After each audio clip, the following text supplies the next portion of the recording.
Eh bien, ça ne peut être qu'une joie abondante et immense pour tout le peuple de Dieu, de l'Église Famille de Dieu qui est en RDC.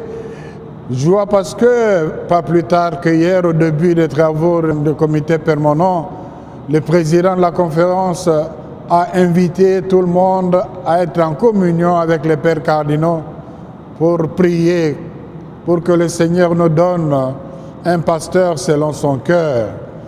Et nous avons prié, et voilà, on attendait effectivement la fumée blanche, mais pas de sitôt.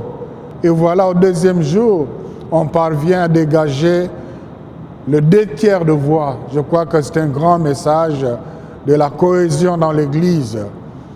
Joie à considérer le nom qui s'est choisi, Léon XIV, qui nous fait penser au grand pape Léon XIII, qui a marqué l'histoire de l'Église à la fin du 19e et début 20e siècle. Lui qui a conduit l'Église à la modernité, mais surtout le pape Léon XIII a légué à l'Église une hiérarchie appréciable. La doctrine sociale de l'Église consignée dans son encyclique Rerum Novarum. Donc Léon XIII fut un pape de réforme sociale.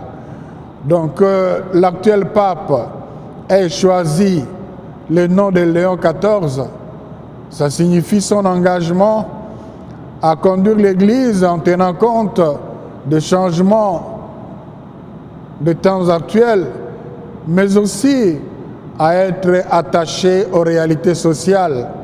Et il a démontré ses premiers mots. Vous l'avez entendu, la paix.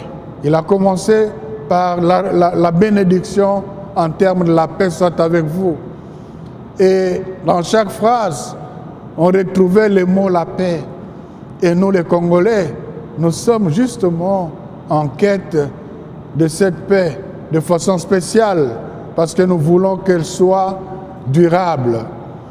Donc nous pouvons attendre de ce pape la continuité de l'élan du pape François qui s'est dédié pour la paix dans le monde. Et nous prions pour qu'il ait une attention aussi particulière sur la paix en République démocratique du Congo. Et benedictio Dei omnipotent, Patris et Filii et Spiritus Sancti descendat super vos et maniat semper. Et benedictio Dei omnipotent, Patris et Filii et Spiritus Sancti